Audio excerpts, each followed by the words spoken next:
Hello everyone，我係天成。廣州省文思第一期，我決定從西牆開始。點解？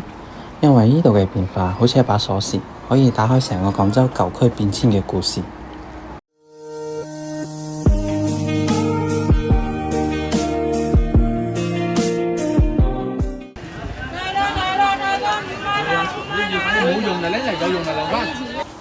啱啱嘅場景，相信有唔少老廣都好熟悉。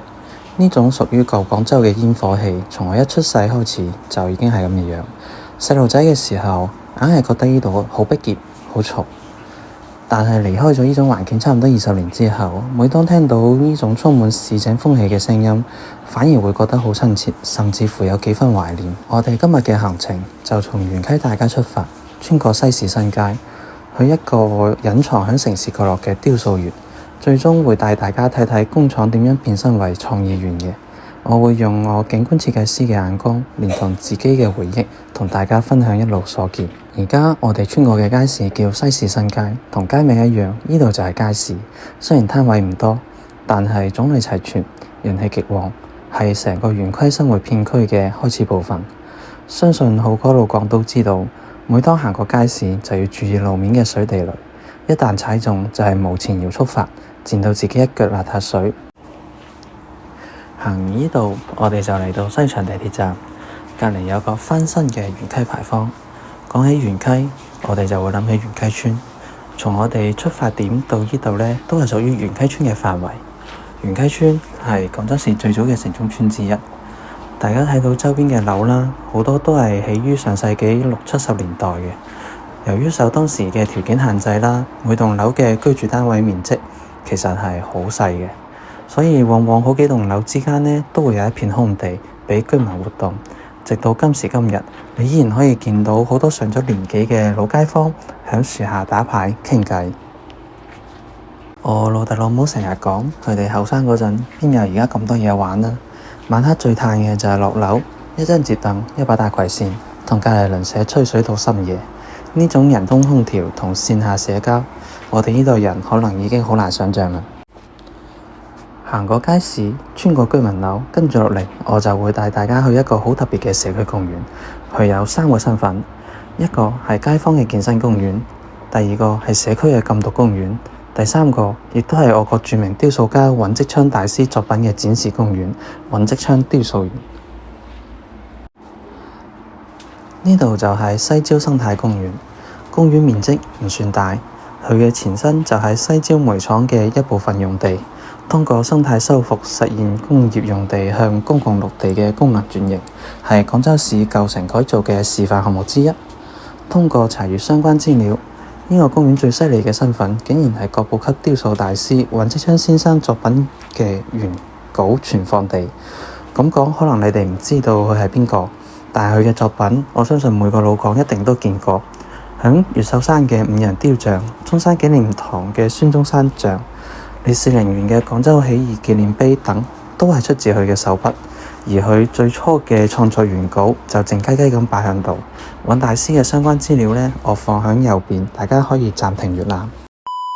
響尹大師咁多個雕像裏邊，其中最令我感慨嘅就係海珠廣場上嘅解放軍紀念碑。咁大家睇到而家嘅創作原稿啦，係咪同我哋印象中嘅唔一樣？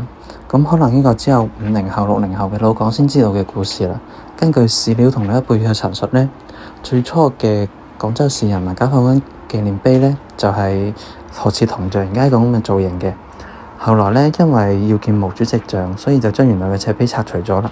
所以而家嘅解放軍紀念碑呢，同我哋其實即係印象中呢係唔一樣嘅。今時今日屹立響海珠廣場上嘅石像係由另一位大師創作嘅，而呢個小故事呢，如今亦都刻響海珠廣場上解放軍石像嘅腳下。而通過兩個唔同嘅解放軍雕像呢，我覺得尹大師雕塑嘅戰士形象會顯得更加生動，更加有嗰種破風前行嘅力量感。當然啦，呢個只係我個人嘅感受。能夠喺城市嘅角落裏邊發現呢種級別嘅藝術檔案，真係好似執到寶一樣。同時我亦都希望尹大師嘅作品可以畀更多人睇到、欣賞，唔會再埋沒喺城市裏邊無人問津。睇完呢啲隱藏喺城市角落嘅藝術寶藏，我哋繼續前行，行過天橋，穿過馬路，嚟到呢個唔顯眼嘅河涌邊，尋找另一處被忽略嘅城市歷史寶藏——彩虹橋。其實我一直唔明白點解呢度要叫做彩虹橋，直到我發現呢塊文物保護牌。彩虹橋建於宋代，因為形似彩虹，故名彩虹橋。後來清朝康熙年間重修過。上世紀30年代民國時期，因為城市發展嘅需要，就將佢改成咗鋼筋混凝土結構。而05年因為呢度河涌嘅翻新，所以呢條橋就按古代嘅樣式重新起過。有一說一啦，我覺得彩虹橋講係一座水泥爛橋，其實都唔為過嘅。作為一個按古人重建嘅文物，佢已經太過普通到同周邊嘅環境完全融合晒，唔似係一座古橋。加上日常維護嘅缺乏，確實令呢座橋會顯得比較尷尬。如今點樣令古蹟活得更加有專業，唔止係一道工程題，仲係一道城市點樣對待自己記憶嘅思考題。睇完呢座默默無名嘅文物，我哋繼續出發，穿過呢條荔灣路。荔灣路呢，曾經係廣州工業嘅縮影，呢度曾經駐紮住製漆廠、化工廠、整染廠、絲綢印染廠、飲料廠等多家大型工廠。隨住城市嘅發展，工廠變遷，呢度迎來咗蛻變。從2004年前後起，區域就開始系統性咁活化改造。其改造嘅策略呢，就係微改造重利用，即係最大限度嘅保留原有建築結構與工業風貌嘅前提下邊，通過功能置換同設計創新，為老空間注入新業態。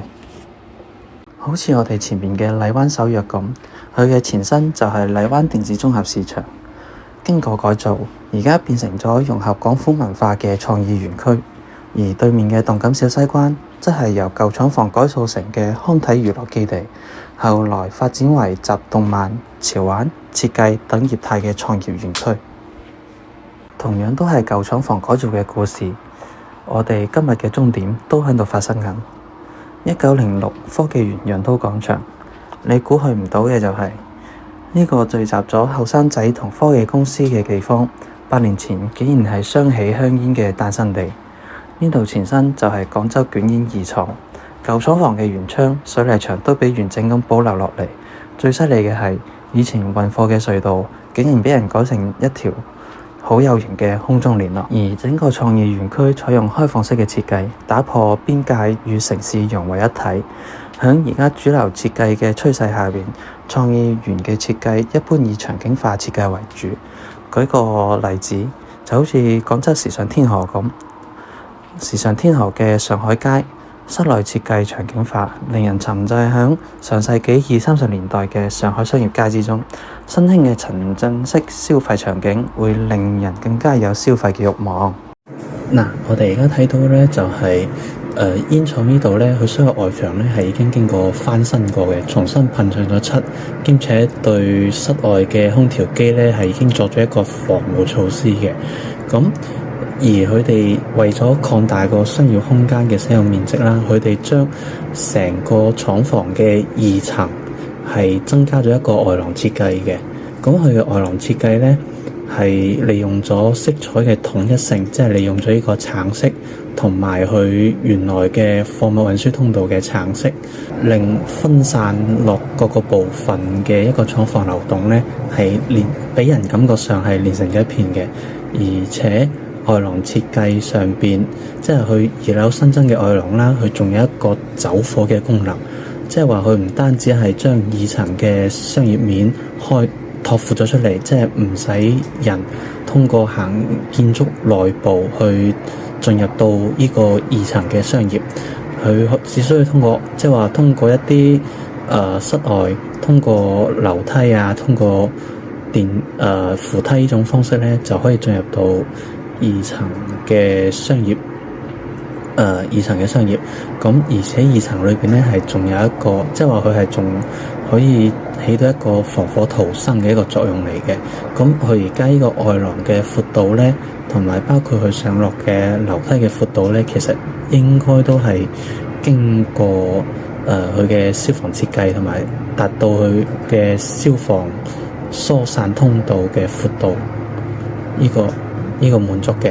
而我哋而家睇到嘅呢度咧，係一條內街，咁佢利用咗原有嘅一啲即係話廠房邊間貼住嘅一啲舊水管，同埋響頂部新增咗，即係利用咗同樣規格嘅一啲管材去新增做一個桁架結構，咁令成個場景更加有工業化嘅氛圍。從以前飄住香煙味嘅廠房，到而家充滿代碼聲同音樂聲嘅潮流地，呢度完成咗一次跨越100年嘅逆生長。佢話俾我哋知，城市更新可以唔係告別，而係一場有趣嘅時空對話。好啦，我哋今日嘅行程從元溪大街嘅煙火氣開始，穿過老居民樓嘅集體記憶，挖掘咗被遺忘嘅藝術同被忽略嘅歷史寶藏，最後沿住荔灣路見證咗一片土地從製造到創造嘅新生。呢一路我哋用腳步丈量橫街窄巷，睇到嘅係風景，感受到嘅係老一輩人的生活環境同工作環境嘅變遷。喺呢一場時空嘅對話裏邊，我覺得我哋要努力咁留住自己嘅根，繼承老一輩嘅精神遺產，創造出屬於我哋時代嘅財富。廣州散文詩第一期就寫到呢度，下一期我哋繼續前行，繼續發現，再見。